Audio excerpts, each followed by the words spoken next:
Go stand under your attic hatch on a July afternoon. Reach your hand up into that space above your ceiling. Feel that? That is not warm air. That is a slow oven running over your head every single day of summer, and you are paying to keep it lit. I measured one last August. A plain wooden thermometer, the kind with the red line taped to a rafter in an ordinary suburban attic in central Ohio. By 2 in the afternoon, that red line had climbed past 160 degrees.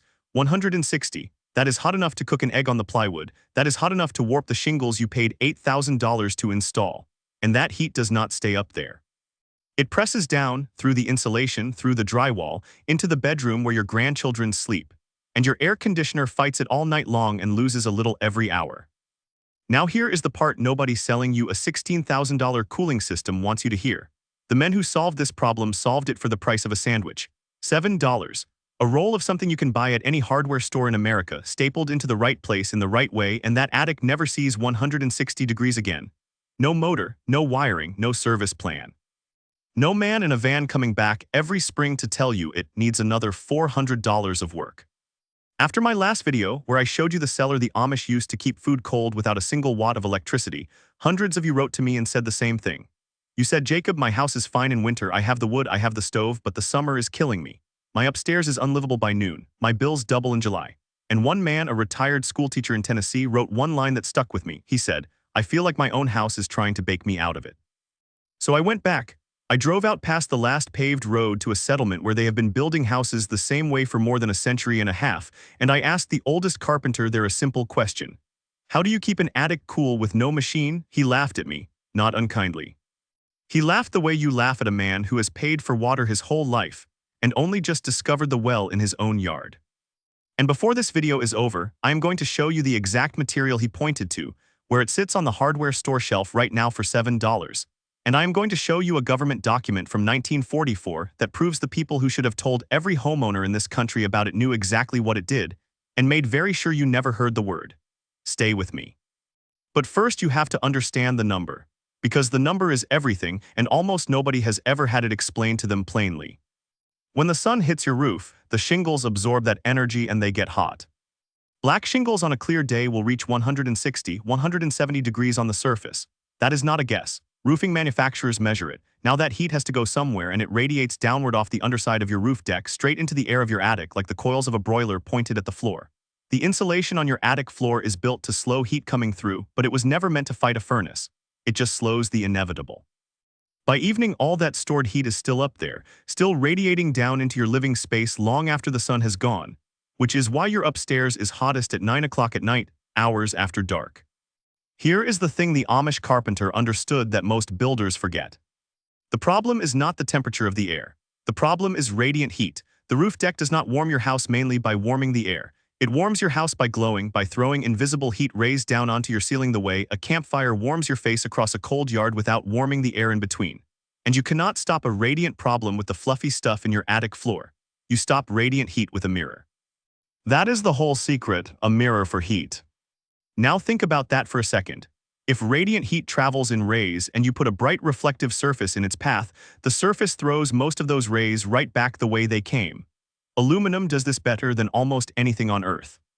A clean sheet of aluminum reflects somewhere around 95% of the radiant heat that strikes it. 95%. So if you fix a layer of reflective aluminum material to the underside of your roof rafters, the roof can still bake at 160 degrees all at once. But 95% of the heat it tries to throw down into your attic hits that shiny surface and bounces straight back up. The attic stops being an oven. Men who have done this measure a drop of 30, even 40 degrees in the attic on the same afternoon. The plywood is still hot. The air your family breathes is not. That material has a name. It is called radiant barrier foil. And a roll of it, enough to do a good portion of a small attic, costs about $7 a section at the hardware store. The whole attic of an average house runs you well under $100 in material and an afternoon of your own time. Hold that number in your mind, because in a moment I am going to put it next to the number a contractor will quote you for the same result. And the gap between those two numbers is the whole reason I drove 4 hours to make this video. But before the contractor, let me tell you where this came from, because you have been taught it is something new, a modern space-age invention, and that is a lie of omission. The Amish did not call it radiant barrier foil. They had no aluminum rolls. What they had was understanding, the understanding that a bright surface throws back the sun. Walk into an old Amish barn built in the 1800s and look up under the roof on the south-facing slope. In a great many of them you will find the underside of the boards painted a thick, chalky, brilliant white. Lime whitewash. Not for decoration, no one decorates the inside of a hayloft roof. They whitewashed it because a white surface reflects the sun's heat instead of drinking it, and a barn full of hay and animals that does not turn into an oven is a barn that does not catch fire and does not cook the herd. They learned it on the animals first. A man who loses a barn full of livestock to summer heat learns very fast that the color of a roof is not a small thing. And they did not invent it either. They inherited it. The idea that a bright surface defeats the sun is one of the oldest pieces of building knowledge our species has. The people of ancient Persia built their homes with thick pale walls and bright domes to throw back the desert sun, and kept ice through the summer in the open air using nothing but shape and surface and the cold of the night sky. The Greeks and the Romans whitewashed and used polished surfaces in their bathhouses to manage heat. Go to the Greek islands today and look at every house brilliant white, roof to foundation, and it is not a fashion. It is 4,000 years of people learning that white sends the sun home and dark keeps it. The German settlers who became the Pennsylvania Amish brought that same limand reflection wisdom across the ocean in their heads, because you cannot pack understanding in a trunk and lose it on the voyage. And here is where it gets uncomfortable. The most advanced engineers of the 20th century rediscovered the exact same principle and called it brand new. When the United States sent men to the moon, the single greatest threat to a spacecraft in direct sunlight was radiant heat, the same enemy in your attic, only worse. There is no air in space to carry heat away. A surface in sunlight just climbs and climbs. So what did the finest minds of the age wrap their billion-dollar machines in? Thin, shining, reflective foil.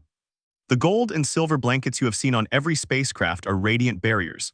They were solving your attic problem in orbit with the same physics the Amish carpenter pointed at and the Persians used 5,000 years ago. A mirror for heat. The Amish in their barns and the engineers at the space agency arrived at the identical answer, and only one of them got a parade for it. So if this is 5,000 years old and proven on the moon and costs $7 a roll, why did no one ever tell you? Why, when your attic is cooking your family every July, did the man who came to quote your air conditioning never once mention a roll of foil? And here is the part that should make you angry. In 1944, in the middle of the war, the National Bureau of Standards, the United States government's own laboratory, published a study on reflective insulation.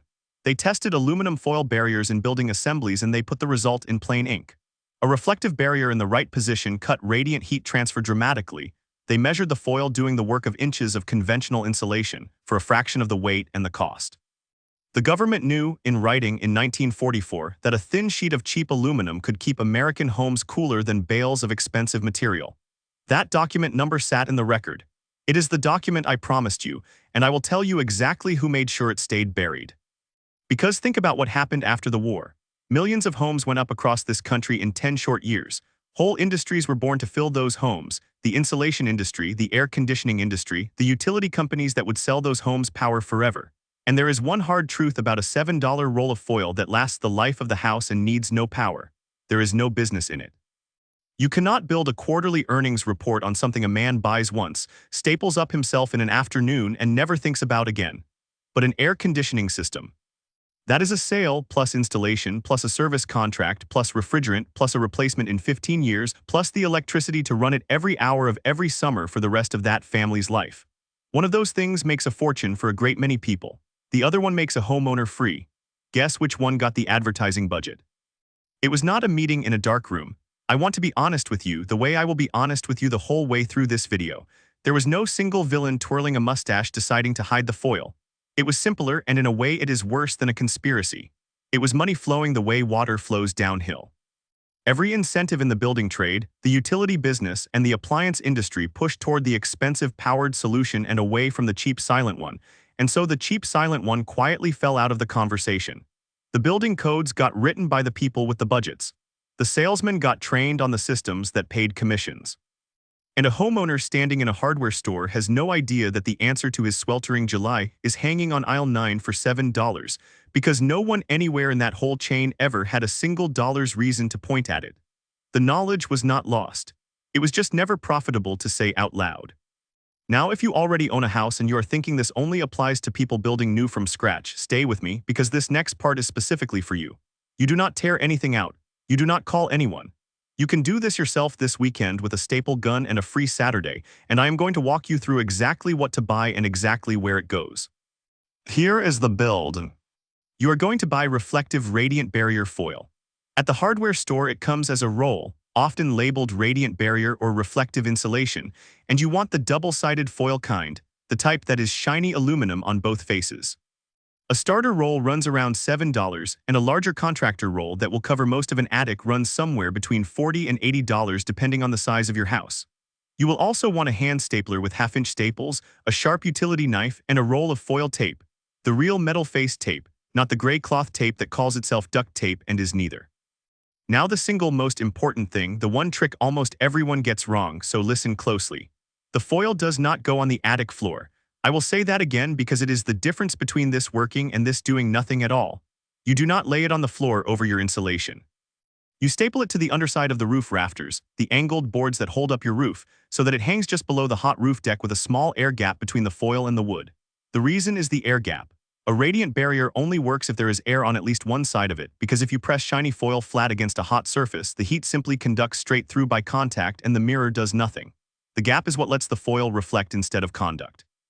So you want it stapled to the rafters, facing down into the open attic with that breathing space behind it. That single detail, rafters not floor with an air gap, is what separates the men who do this and feel the difference from the men who do it wrong and tell their neighbors it was a waste. You start at the top, near the ridge, and you work your way down each rafter bay, stapling the foil to the side faces of the rafters, pulling it reasonably taut but not drum-tight, leaving an inch or two of gap to the roof deck.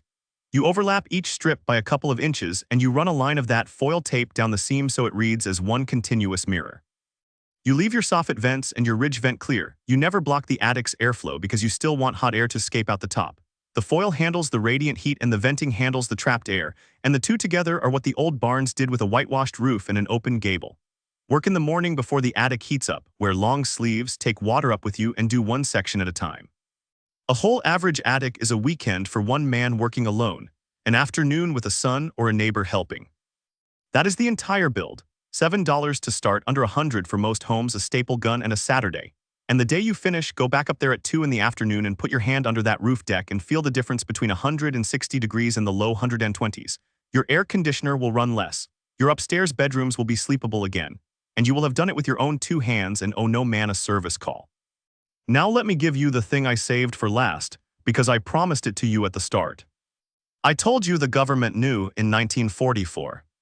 But there is a name and a number, and a moment that proves it was not an accident that you never heard. In the years after that National Bureau of Standards work, the reflective insulation studies kept coming. There was an engineer, his findings went into the technical record in the early 1950s, who laid out in plain measured numbers that a properly installed reflective barrier with an airspace could match the performance of conventional insulation many times its thickness and cost, in exactly the attic application I just described to you. It was written down, it was measured, it was repeatable. And it landed in the world at the precise moment that the modern air conditioning industry was being born, and the post-war building boom was pouring foundations as fast as it could mix concrete.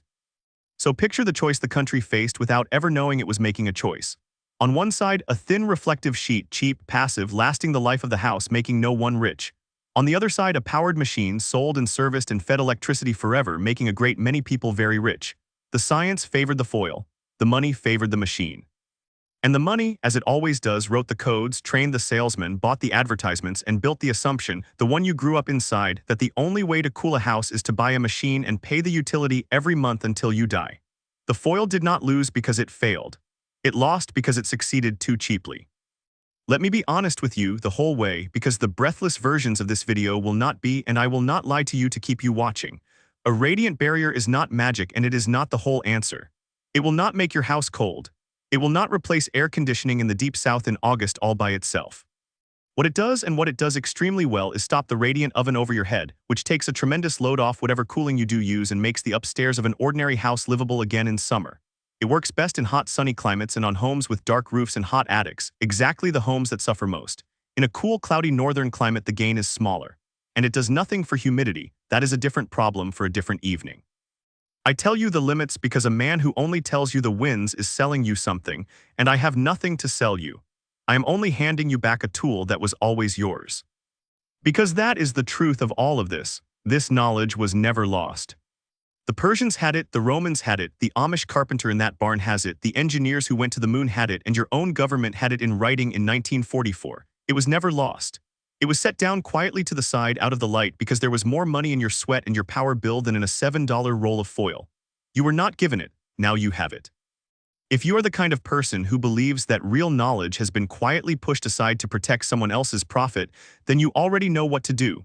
Take this one up into your own attic. Prove it to yourself with your own thermometer and your own hand. And then come back and tell me. In the comments, I want one number from you. The temperature your attic hits at 2 in the afternoon right now before you do anything. Just the number and your state. I want to see how many ovens are running over how many families watching this. I read every single one, every one. If this reached you, give it a like, because somewhere out there is another family sleeping in a 100-degree upstairs tonight who still thinks the only answer costs $16,000, and a like is how this finds them. And subscribe because next time I am going to show you something that lives in the wall, not the attic. A way the old builders moved cool air through a house in the dead of summer using nothing but the shape of the rooms and a single opening most modern builders have forgotten how to cut. There is a house in Pennsylvania that has stayed cool through 200 summers this way, and the man who built it left a drawing. And the drawing shows one detail that the modern building code quietly made it nearly impossible. And remember, the people who built this country with their hands knew things we are only just starting to remember.